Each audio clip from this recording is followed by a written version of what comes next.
عمر کا تعلق سالوں سے نہیں ہوتا، بعض اوقات انسان عین جوانی میں صدیوں پرانا ہو جاتا ہے۔ انسان کی سب سے خوبصورت دنیا خیالات کی دنیا ہے، جہاں وہ اپنی مرضی کی زندگی جی سکتا ہے، چاہے وہ چند لمحوں کے لیے کیوں نہ ہو۔ خزاں کی رت میں بہار لہجہ بنا کے رکھنا، کمال یہی ہے۔ تاریخ ہزاروں سال میں بس اتنی ہی بدلی ہے، تب دور پتھر کا تھا، اب لوگ پتھر کے ہیں۔ بہت عظیم ہے وہ میاں بیوی جو ایک دوسرے کے عیب چھپاتے ہیں اور کسی کے سامنے اپنے شریک سفر کی برائی نہیں کرتے۔ ہر انسان الگ ہوتا ہے، خود کو نکھارنا اور سنوارنا اچھی بات ہے، مگر یہ سب اپنے لیے کرے، کسی بے پرواہ انسان کے لیے ہرگز نہیں۔ بس بیکار باتوں سے الجھنا چھوڑ دیں۔ جو آپ کو اہمیت نہیں دیتے زندگی میں، آپ بھی ان کو سرسری سا شامل رکھیں، آٹے میں نمک کے برابر، بس۔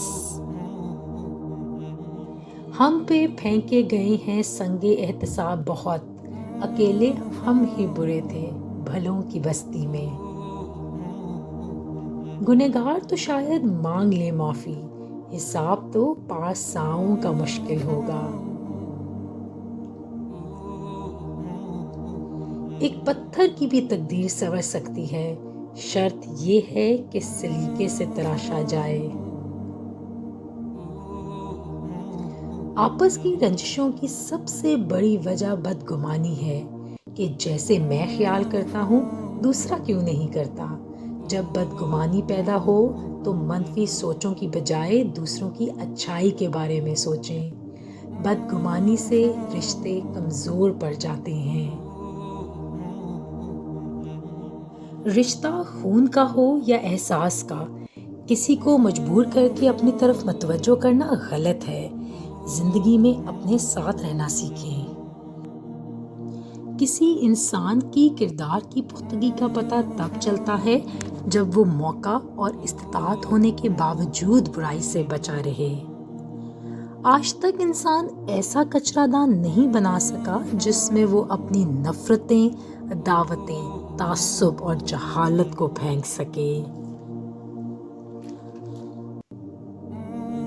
زندگی ہر جاندار کو دی جاتی ہے، مگر بامقصد زندگی صرف انسان کو دی گئی ہے، اور وہ مقصد ہی اسے باقی مخلوقات سے الگ اور بہتر بناتا ہے۔ موت یہ تو بس ایک دفعہ کا قصہ ہے، باقی ساری کہانی تو بس زندگی کی ہی ہے۔ یہ زندگی، اگلی زندگی۔ انسان کتنا عجیب ہے، خوشیوں کے ہزار بہانے ہونے کے باوجود خود کو دکھی رکھنے کا کوئی نہ کوئی جواز تلاش کر ہی لیتا ہے۔ ہو جاتا ہے، ہو جاتا ہے، ہو جائے گا۔ انسان کی ساری زندگی ہو جانے کی ہی تو منتظر رہتی ہے۔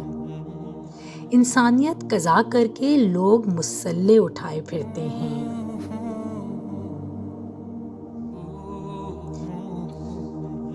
رسول اللہ صلی اللہ علیہ وآلہ وسلم نے فرمایا، یقیناً اللہ تمہاری صورتوں اور اموال کو نہیں دیکھتا، بلکہ وہ تو تمہارے دلوں اور اعمال کو دیکھتا ہے۔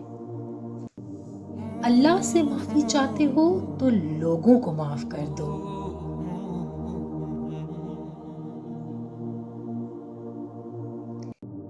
انسان لحاظ میں اتنی باتیں اپنے اندر بھرتا جاتا ہے کہ آخر کار ایک خاموش آتش فشاں بن جاتا ہے، جو یا تو خود کو کھا جاتا ہے یا پھٹ کے کسی اور کو۔ زندگی اتنی سستی نہیں ہے کہ اسے لوگوں کے تلخ رویوں کی وجہ سے ہار دیا جائے۔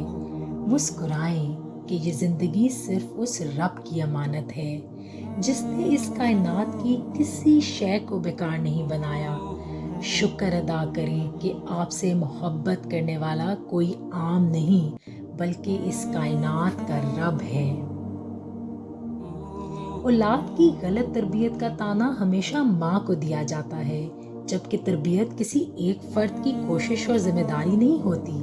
گھر کا ماحول، افراد کا رہن سہن، گھر کے دوسرے افراد کی شخصیات، گفتگو اور کردار بھی نظر انداز ہوتے ہیں، مگر یہ بات ہمارا معاشرہ سمجھنا ہی نہیں چاہتا۔ ہم انسان کیا کرتے ہیں؟ ہم اس ذات پر بھروسہ نہیں کرتے۔ حقیقتاً ہم انسان اس ذات پر بھروسہ کرنا ہی چھوڑ چکے ہیں۔ ہم اس کی بجائے انسانوں سے مانگتے ہیں، تو پھر ہم انسانوں سے مانگیں گے تو وہ ذات بھی اپنا ہاتھ کھینچ لے گی۔ اسے یہ بات شدید ناپسند ہے کہ اس کا بندہ اس کے بنائے ہوئے بندوں کے سامنے ہاتھ پھیلاتا پھرے۔ یہ چیز اس ذات کو بڑی ناگوار گزرتی ہے۔ کتنا پرسکون ہوتا ہے سینے میں دھڑکتا دل جب اسے اس بات کا اطمینان ہو کہ اس نے اپنے راز کسی فکر کرنے والے کو بتائے ہیں۔ انسان کو دل پر بوجھ بڑھانا نہیں چاہیے، کیونکہ وہ انسان گھٹ گھٹ کر اندر ہی اندر سسک کر مر جائے جس کا رحمان خدا وجود رکھتا ہے۔